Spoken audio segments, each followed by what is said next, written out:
She appeared out of place with worn flats, a wrinkled shirt, and a violin wrapped in old cloth. Laughter erupted when she entered. "Did janitorial staff get lost?" someone mocked, tossing her a plastic chair. "Save the leather ones for real musicians." A student shoved a dusty, out-of-tune practice violin at her. "Let's hear what a shopping cart sounds like." She said nothing. She simply sat down and played. By the third note, the room froze. What they thought was trash had just made the walls tremble. Elena Harper, 19, sat in the back of Harmony Conservatory's auditorium in her plain linen dress and scuffed canvas shoes. Today's audition could launch a career onto the global stage, but she wasn't here for fame. She had something far more personal to accomplish. Professor Margaret Stein smirked at her colleague, Dr. Brooks. Bold of her to think that dress belongs under stage lights. Their laughter drew whispers throughout the room. Students turned to stare at Elena with pity and amusement. Caleb Warner, the conservatory's golden boy, leaned toward flutist Sophie Kendall. "She looks like she wandered in from a thrift store. What's she even doing here?" Sophie giggled. "Probably lost on her way to a street performance." The room erupted in cruel laughter. As Elena approached the stage, Sophie stood theatrically. "Let's make sure everyone gets a good look at our star performer. Did you think this was a costume party? Or do you just not own a mirror?" The mockery intensified. Professor Stein raised an eyebrow. "Warner, since you're so charitable, fetch her an instrument. Let's see if she can hold a bow correctly."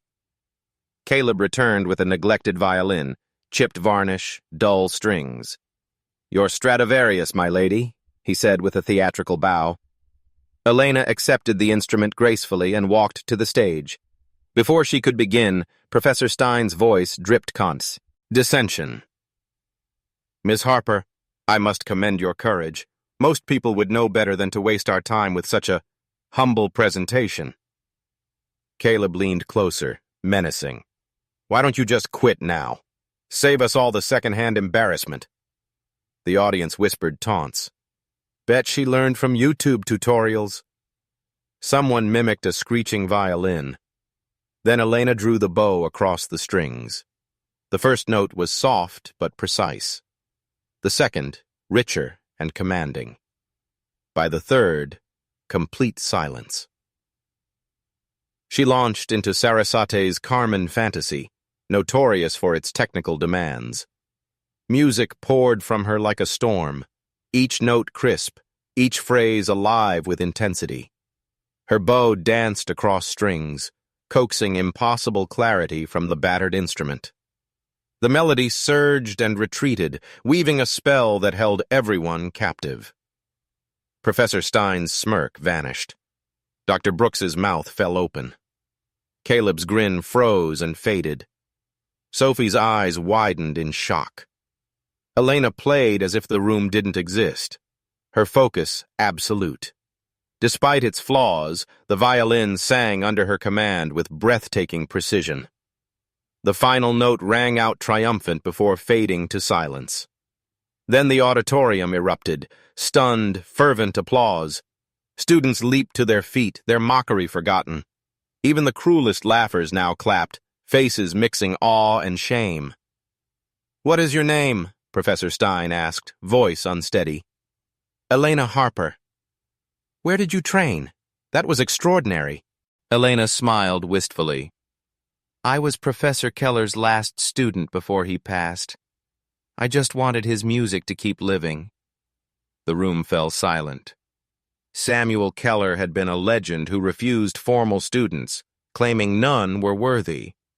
Rumors suggested he'd taken one apprentice in his final days, but no one knew if it was true.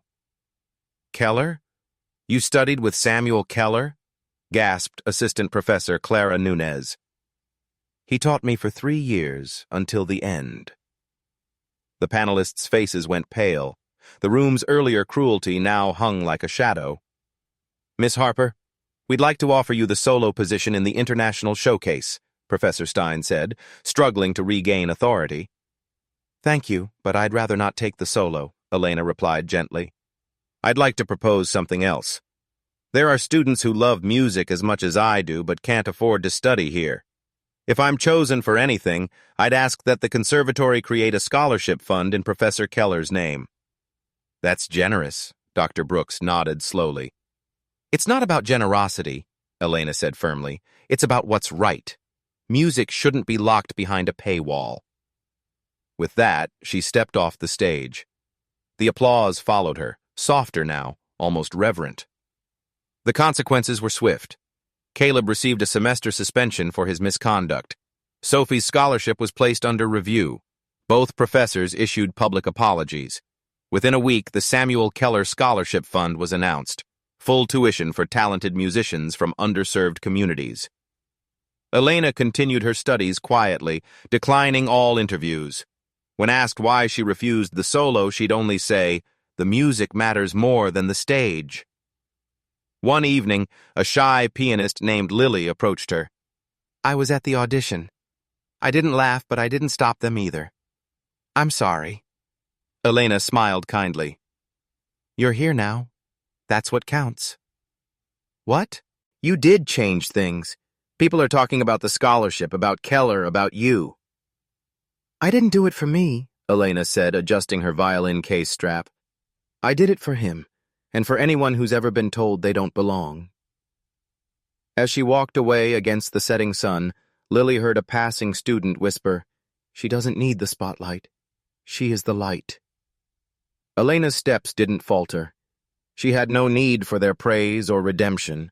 She carried Keller's music within her, and that was enough.